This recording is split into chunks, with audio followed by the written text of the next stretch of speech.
Hello everyone, good morning. সবাইকে স্বাগত জানাই আরও একটি নতুন ভিডিওতে। নমস্কার, আমি পূজা। আশা করি তোমরা সকলে খুব ভালো আছো, সুস্থ আছো আর খুব পড়াশুনো করছো।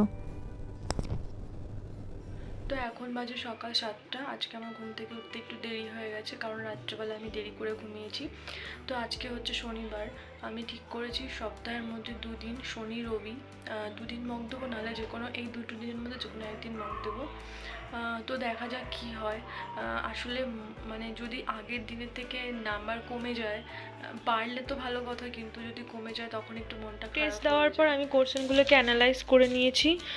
খুব বেশি একটা ম্যাথ আর জিআইয়ে ভুল যাচ্ছে না। যেগুলো ভুল যাচ্ছে সেগুলো হয় সময়ের জন্য, আর না হলে একটু বড় দেখে আমি নিজেই ওটাকে স্কিপ করে যাচ্ছি, কিন্তু পরে সেগুলো ঠিক হয়ে যাচ্ছে একটু সময় দিলে। কিন্তু বেশি যেটা আমাকে প্রবলেম করছে সেটা হচ্ছে গিয়ে জিকেতে আমি অসম্ভব ভুল করছি। নেগেটিভ মার্ক সব এখান থেকেই আসছে। যাই হোক, আরও অনেক বেশি বেশি করে পড়তে হবে। এক্সাম দেওয়ার পর সকালের খাবার খাওয়ার পর আমি বসে গেছিলাম ইংলিশ পড়তে। ইংলিশটা আমি বারবার করে ইগনোর করে যাচ্ছিলাম যে আর কিছুদিন পর ভালো করে পড়বো। তো সবার প্রথমে আমি লিখে নিয়েছিলাম যে আমার কী কী দরকার: tense, voice tense, narration change, article, preposition, one word substitution ইত্যাদি ইত্যাদি। তোমরা এগুলো জানো। আর এইটা আমি এই এসপি বাক্সির অবজেক্টিভ জেনারেল ইংলিশ, এটা থেকে পড়বো।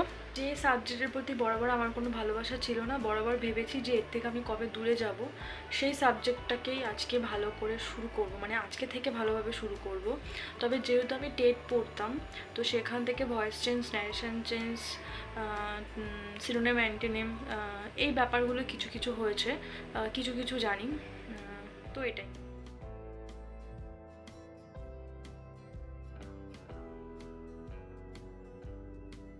যারা জিজ্ঞাসা করছিলে যে আমি কোচিং করি নাকি সেলফ স্টাডি করি, তো আমি কোচিং করি। সপ্তাহে 3 দিন আমি পড়তে যাই, সাথে সেলফ স্টাডি তো রয়েইছে, এটা না করলে হবে না।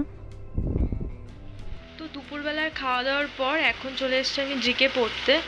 যেহেতু আজকে আমার বিকেলবেলা পড়ানো নেই, তাই একটুখানি পড়ে আজকে একটুখানি ঘুমিয়ে নেবো দুপুরবেলাতে।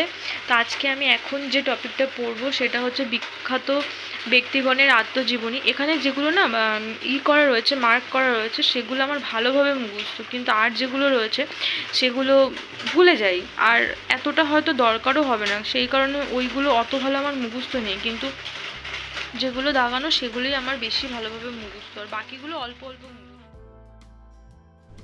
তো আজকে ইউটিউব ঘাঁটতে ঘাঁটতে একটা জিনিস দেখলাম, সেটা হচ্ছে কেপি এক্সাম বা পুলিশের এক্সামগুলো কবে হবে। কেপি এক্সাম তো সেপ্টেম্বরের শেষের দিকে হওয়ার কথা ছিল, সেটাও নাকি হবে না। এখন সমস্ত এক্সামগুলো, মানে পুলিশের সমস্ত এক্সামগুলো সব পুজোর পরে হবে। তো ভালো লাগছে না, মানে সেই যে একটা পড়ার একটা যে এনার্জি ছিল, সেই এনার্জিটা মনে হচ্ছে এই নিউজটার পর একটু হলেও কমে গেছে।